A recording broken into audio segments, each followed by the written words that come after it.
Hey, yaroi pai benang. Pahai laro phone gamta. Kari no ba ina hang badi khumde. Nang na nami chong thokai yeng duna kaino. Kaisu natiye. Aina chimpa po ba number khara save tausan mane. Kana tawriba. Nupa dim ta tawe yaroi ko. Aina tana. Taudiye. Aduga phone che password thamba su yaroi. Arona thukki thaba amta tawe yaroi ko. Tauroye. Facebook Insta pai gare su. Aingonda password amta lot pa yaroi ko.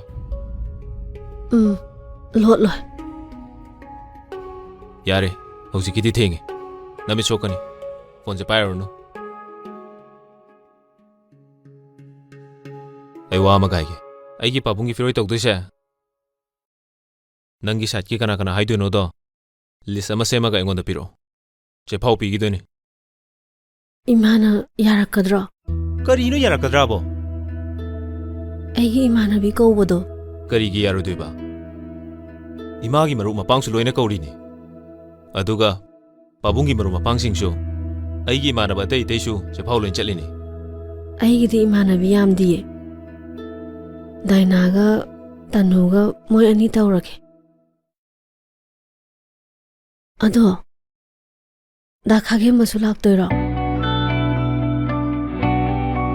Nang na mangonda da kawri se. Mana ko hai bro. Haide. Aigi ibong ne. Tha handi da kawdradi kamaina ming kawdoino. Maga nangadi kamaina khangna ruiba. Lambi da thengnabadagi khangnabane. Lambi da thengnaba nupa khudimak se. Adumaina da kawro loin khangna doiro. Khangna diye. Ado madi dum khangnagre. Mana nangonda ke di hai. Kaisu aide. Aigi waraba matamda mana aigi pangal thangna hapi. Aigi di ibung su leite. Mana aigi di ibung ne. Mana su aibu yam luna tawbiye. Atai ke di hai. Kaisu aide. Yare, potharo. Adudi nang na nungaidribado aingonda ni ne. Pumnamak aiga thengnase. Aigi inaudadi matuna masokpa yaroi. Nanga wari sanabai matam leite. Hojikti aigi nupi lekre. Aigi nupi gi mamangda natraga matungda aiga nupi atopa kanamtaga onchinnaduna wangangnaba pamte. Nang na khaliba wakhan pumba ai loin uba phangi. Nanguma nupa amada aina aigi inaw sinagadaba nate. Aigi inawbu nanakta thamduna nangna sananingba maungda sanage. Oningba maungda otke.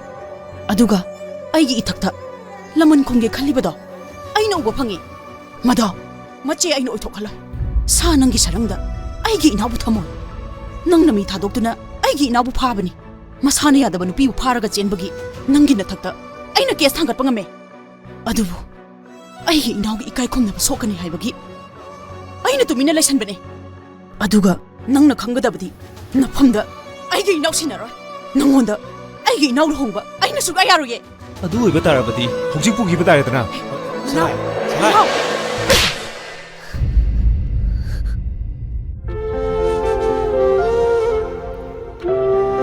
Kana leitre tu sole haiduna. Ekhoi bu usittaba.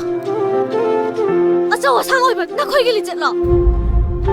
Nangna tawri base nang phaye na khanbro. Adu wakhal yaudaba. Laibak miyamna sakhanglabasu. Nangbu ekhoi na di mi oina tharoi. Usit pham su thokte. Nangi na chal na che leite matagum. Na che na chal gi nungsiba su khangdaba. Nakhoi na aingonda tawbiri se kaino. Aigi ra se kanino. Nakhoi ga yekna babukda bada ai basing sindiri se kaigino.